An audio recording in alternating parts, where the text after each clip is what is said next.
Two texts from Barcelona. Communique for anarchist actions in Barcelona in response to the Nihilist Comrades.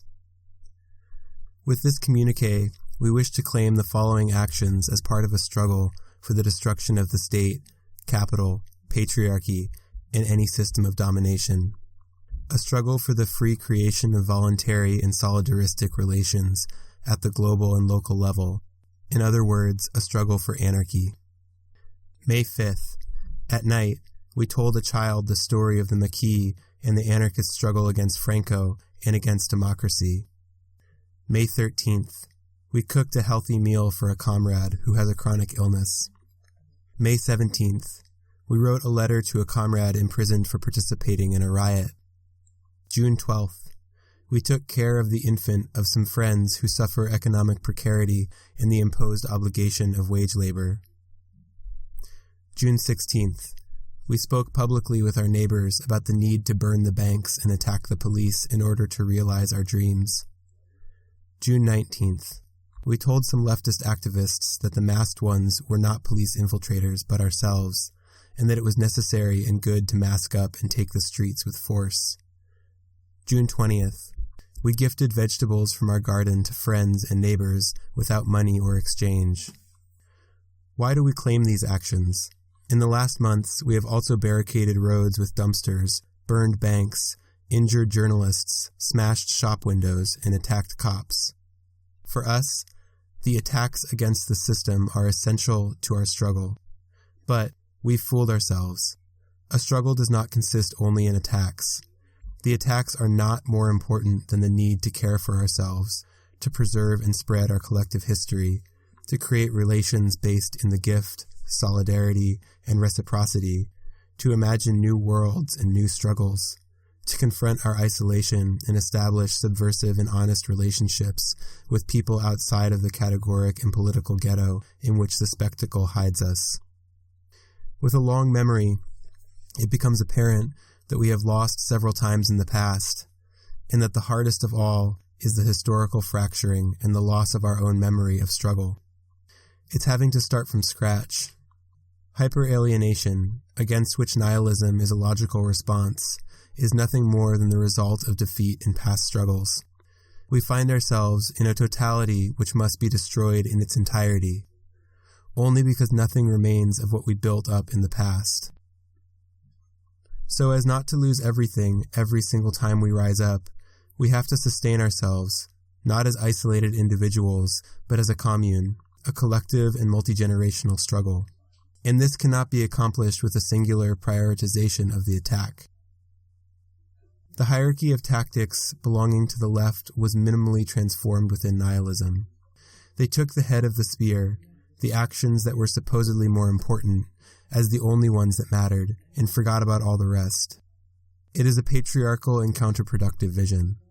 It is the forgetting of all of the actions, first disappeared by the patriarchy, then by capitalism, and then by the supposedly anti-capitalist left, that are necessary for life and for struggle as well.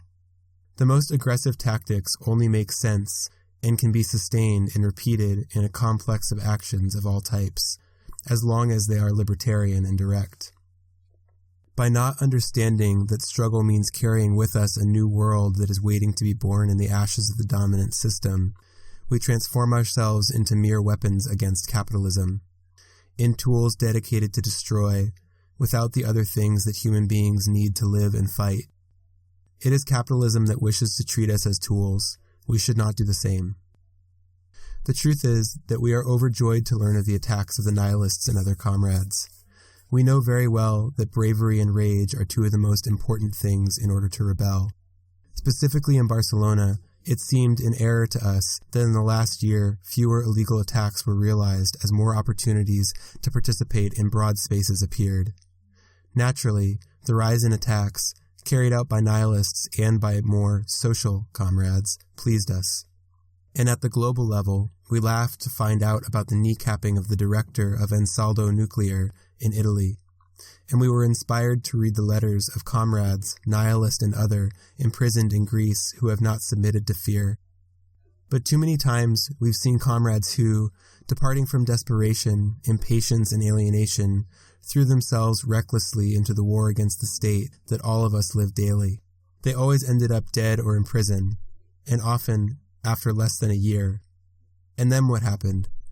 The others, the comrades who survived, did everything we could to support each other and support the prisoners, to not forget the slain, to not let the repression win, to not lose all our strength and not allow a historical fracture so that we don't lose our collective memory of struggle. But little by little, this memory is lost, and every 3 or 4 years a new group appears that neglects all the other tasks of the struggle to dedicate themselves solely to the destruction of our common enemy. And when we support them, but also criticize, or sometimes, without even that provocation, they call us cowards for dedicating ourselves to other tasks, even though we also are in the riots or the nighttime actions, for differing with them ideologically and not glorifying their group or informal federation. They don't know how many times they have already lost because one task they neglect is the transmission of memory. Instead of memory that is profound, alive, and strategic, they have only their martyrologies. And then we have to watch as our friends and comrades are turned into symbols and ultimately weapons of ideology. Some of the dead comrades were nihilists, but in the nihilist martyrology, comrades who belong neither to one side nor the other, or who were clearly from the other side in this stupid division between socials and anti-socials, like Lambros found us, are also recuperated, and their names and images are used to encourage attacks, total destruction, without stopping to reflect on their errors or the actual projects and desires of these comrades when they were alive. It's clear that we have to fight, and this includes the possibility of death or prison. But this does not mean having to celebrate death or prison. Suicide is also a form of resistance, but it is not revolutionary. It's clear that we have to remember our dead and our prisoners, but this does not mean converting them into martyrs and heroes.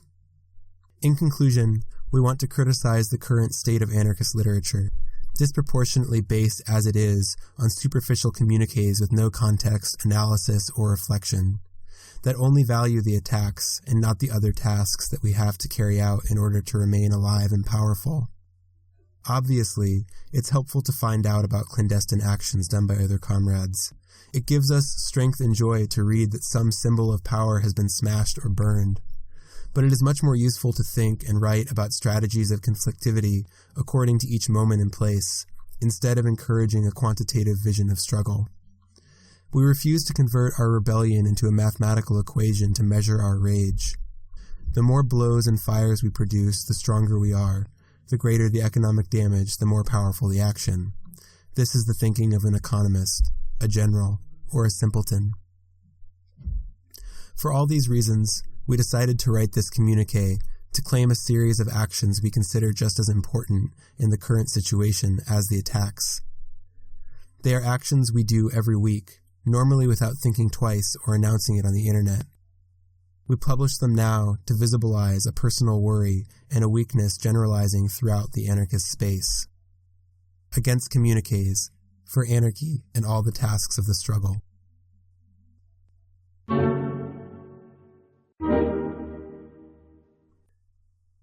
The Nihilist Recuperation. In criticizing nihilism, we do not wish to scorn the philosophical and revolutionary current, nor all the people who identify with it. Rather, we want to signal a role it often plays. It is not a characteristic intrinsic to nihilism, but it is a historical and frequently repeated characteristic. First, we want to affirm that we are inspired by the powerful blows struck by nihilist comrades, from the conspiracy of Cells of Fire and their contemporaries to historical groups like Narodnaya Volnya. We consider ourselves part of the same struggle, and we make the criticism from a point of solidarity. Of all the radical anti-capitalist currents, nihilism may be the only one that was denominated and, to a certain extent, created by the spectacle itself. The term nihilist originates in a book by the Russian writer Turgenev, an interesting writer, but in the end, a progressive and not a radical, who uses it to describe the new revolutionary anarchists and socialists who were appearing then in Russia. They were the people who believed in nothing, nil, Adopting this name as an ideological identity would be like if in 100 years, radicals around the world called themselves cuculoforists or black blocists. In other words, in its origins, nihilism is a term applied by the press to ridicule or generate fear around a political current. One characteristic of the original nihilism was its absolute rejection of Christianity and any superstition or non-rational belief, and, as such, a strong adherence to rationalism. In this matter, far from being radical, they were embarrassingly out of date. At this time, Christianity was already being replaced as state religion by science itself, by the very rationalism the nihilists fetishized. To put it another way, their desire to seem very radical surpassed their capability to arrive, through critical thought, at a truly radical analysis that could identify the roots of the system they hated. Today, one notices the same pattern. The nihilists hate, and with plenty of justification, the left, and anything that resembles, even just a little bit, the left or its practices. But they have not noticed that for decades already, the left is expiring. Currently, it is the spectacle that holds much greater importance in carrying out the function of recuperating struggle. Ironically, but faithful to their origins, current nihilism is the most spectacular of anti-capitalist struggles. Its greatest impact is in the virtual space, on the internet and in the media. After a wave of attacks in Barcelona, claimed on the internet by the group Anarchistas Nihilistas, many anarchist comrades asked themselves if this impressive series of actions actually happened, or if it was a fabrication. Not because we do not believe there are nihilist comrades in Barcelona who are brave and prepared to attack, we know there are, but because many of the claimed attacks occurred in our own neighborhoods, and we would not have noticed if not for the indie media article. One must assume that in an alienated city, it is normal that you do not learn about the happenings from one street to the next. So, it might just be coincidence that the greatest repercussions of these actions played out on the internet. But we know that attacks we have committed within social struggles have had greater repercussions. They were spoken about in the streets and served as a referent, negative or positive. We don't care, for other people outside our own circles. Subsequently, the same group began to post videos with their communiques, proving that their actions were real, but this did not increase their direct repercussion in the struggle. It only demonstrated more clearly their spectacularity. We agree with the nihilists that we should not wait until there are social movements to attack the system, but we do not agree that we must reject these movements and the people who comprise them. For us, it is important to get to know these others and learn whether they are grassroots politicians or real people, and as such, possible accomplices. We remember when we were 15 or 12 years old, the happiness, the sensation of dangerous emotion that we received to learn of heavy attacks against the system. Also for this reason, we carry out attacks in the most visible moments, to create signals for other people, lost and troubled like ourselves. It is clear that the nihilists do not simply attack for personal motives, for the pure joy or necessity of attacking, a motivation we would totally support, because they communicate their attacks on indie media, with the intent they be extended. Thus, there is a strategic element to their actions, but strategically it cannot be justified for a truly radical struggle to adopt and maintain the most spectacular forms and remain, above all, in virtual space.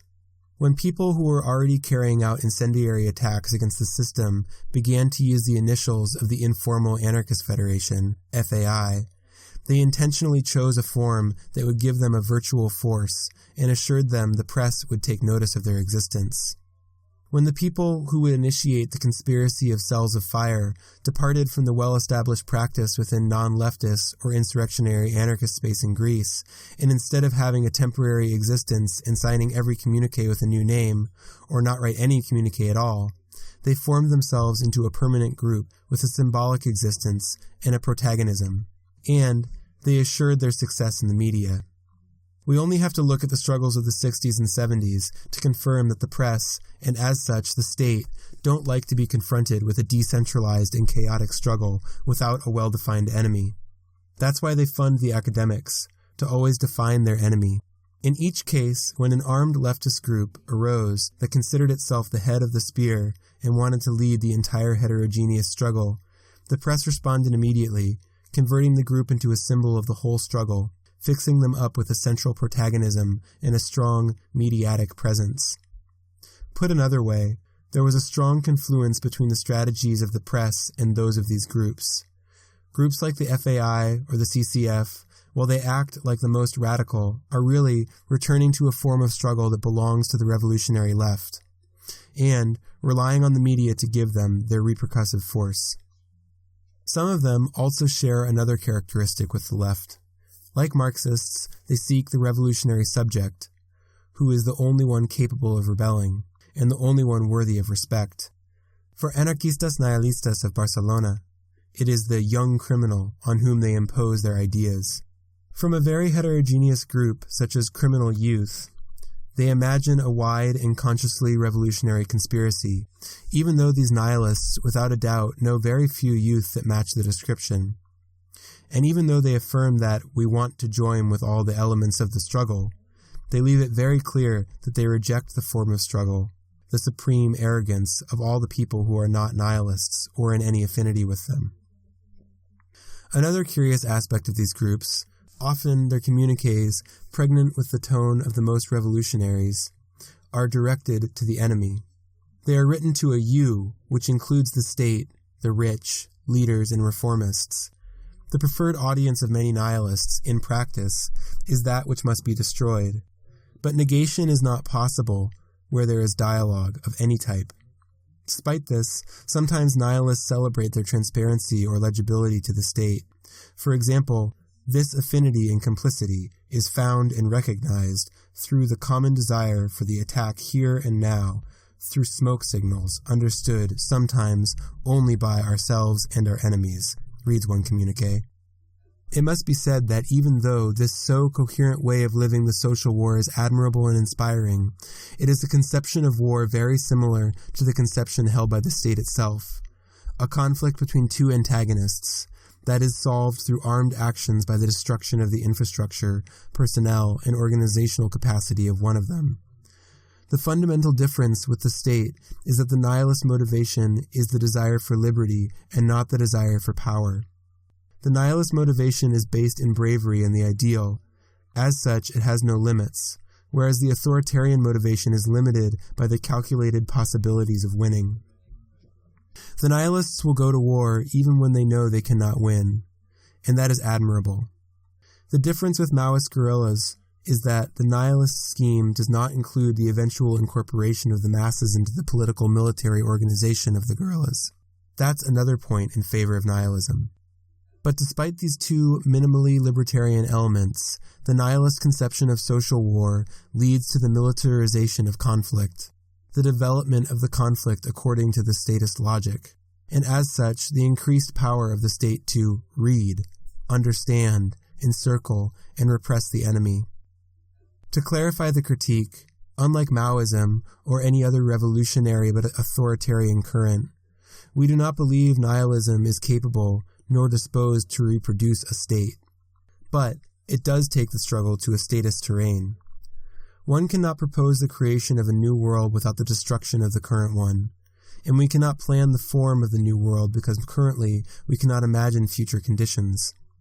More so, planning the form of the world, or planning the form of any collectivity greater than our circle of acquaintances, is an authoritarian exercise.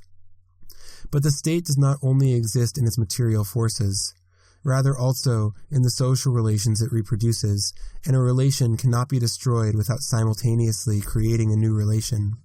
A building can be destroyed without constructing a new one, but a relationship of alienation cannot be ended without the creation of another type of relationship.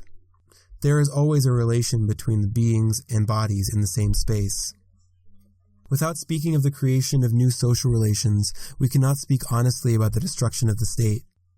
To put it another way, we have come upon a bifurcation between the proposal to attack the state and the proposal to destroy the state. The proposal that speaks most of destruction, the nihilist one, may be unable to realize it because it dedicates itself only to the attack. It would be a very sad vision of permanent revolt, forever attacking the symbols of the state without ever being able to touch the base of its power. Because it is a practice of attack and not of destruction, which would also require a creative aspect which the nihilists do not propose, It easily takes aboard the concept of violence. The discourse on violence of many, and not all, nihilists, is a dialogue of opposites with pacifist discourse of the citizen. It is a dialogue between angel and devil, but a dialogue nonetheless. Instead of rejecting the spectacle's dichotomy regarding violence, they take the opposite pole from pacifism with the same paradigm created by it. The oldest trick of democracy is to control the terms of the debate, so that two shown options, the good and the bad, reproduce the logic of power and the state. It is not possible to arrive at a radical vision within the statist paradigm. Despite this, nihilism, from its origins, has been the pole of the devil, the evil option defined and signaled by the spectacle itself. The transcendental conflict of nihilism is this: choose the posture of the bad one that performs all the roles that give meaning to the pacifist and citizen opposition, or choose the project of radical negation of the foundations of the system, and as such the negation of the patriarchal hierarchy of tactics, the categorization and fetishization of violence, and the alienated and spectacularized forms of communication. The nihilist recuperation is a recuperation of symbolic moments of heterogeneous struggles within a discourse of violence, which is the same task the press performs in regards to these struggles. Even though the press does it to generate fear and nihilism does it to generate a simplified and virtualized illusion of its own strength, within a heroic narrative of combat between authority and the rebel. This narrative, and the previously mentioned spectacularism, are also nourished by the selection of targets for attack. They are often personalities or symbols of the protagonism of the state, like politicians or the facade of ministries, instead of the gears of the state. This focus of struggle is another thing nihilist groups like CCF and Narodnaya Volna of a century ago share with leftist groups like the Red Brigades and the RAF. We love the thought that the bastards who govern us feel fear, or even better, the bitter kisses of a bullet or a knife. But we think it is neither intelligent nor libertarian to direct a large part of our attacks against the masks power wears, and in such a professionalized manner that it is almost impossible for such attacks to be generalized. Given that many of them have opted for a patriarchal hierarchy of tactics, for a vision of themselves as the protagonists in heroic combat against the state, and they are conditioned by a total rejection of the left, with which we mean to say they do not differentiate between the left as an institutional force and the movements or people the left seeks to institutionalize. It is practically inevitable that they confront other anti-authoritarians who are not of the same line with an exaggerated arrogance, and they confuse them for enemies. The emissaries and martyrs of armed struggle, even though they may represent very distinct lines, such as Lambros Foundras of Greece and Marcelo Villarreal of Chile, they agglomerate and accept as comrades, as the only ones who struggle, and they speak of all the rest of us as though we were pacifists and reformists. We know that it's not the case. We know of the many fires we lit ourselves, and of many other equally important things we have done. When they respond to our criticisms as though we were sellouts, we know they are just afraid of the debate. It's possible that some of them have all their blood in their heart and none in their brain, but we're tired of them breaking solidarity. They have to learn to criticize other lines of struggle without adopting the arrogance and elitism that belongs to a vanguard. We are anarchists who are critical of the part of our tradition that comes from the left, but we are also thankful for all the errors of this tradition because they are opportunities to learn. We believe in the total negation of all the foundations of the current system. By this, we also understand the negation of its spectacularization, its alienation and isolation, its conquest and annihilation of the imagination, its dichotomy between violence and nonviolence, and its conception of militarization that has also influenced our own struggles.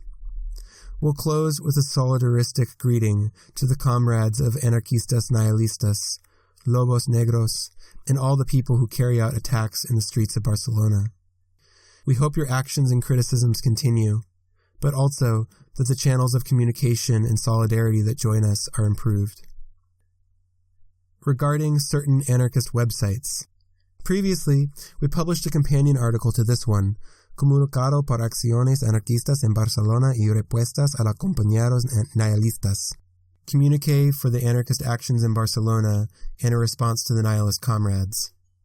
It is with curiosity that we note that websites such as Liberación Total and War on Society refused to publish it. It was a communique for direct actions accompanied by a text critical of certain concepts of struggle in the anarchist scene. Both websites publish almost exclusively texts of this sort. We would ask them, in what moment did you debate and decide that actions of care, of the transmission of the collective memory of our struggle, of the creation of communal relations of mutual aid, do not constitute important actions? In what text or discussion have you argued why only the attacks matter? And at what point did you analyze and conclude that this does not constitute a patriarchal hierarchy of tactics, or that the patriarchy does not constitute a system of power indispensable to the evolution of the state and capitalism? Can you even articulate your own vision of the roots of the state and capitalism that do not pass through patriarchy? The truth is, we doubt that there was any such process of debate, critical thought, or historical analysis. And the question no one can answer, how much damage, how many strategic defeats will your lack of critical thought provoke, and who will be there, supporting and picking up the pieces when you fuck it up again, like so many other times that have already been forgotten? But what really disgusts us is how other times you have published our texts, but this time you prefer we remain silent. We struggle side by side with you in the streets, but when we criticize the vision of struggle some of you have, you lump us in with reformists, leftists, citizens, and pacifists. And the most disgusting thing is that if we die in this struggle, a possibility for us as well as for you, you will convert us into the new symbols of your partial vision of the struggle. Please, a little more self-criticism, comrades.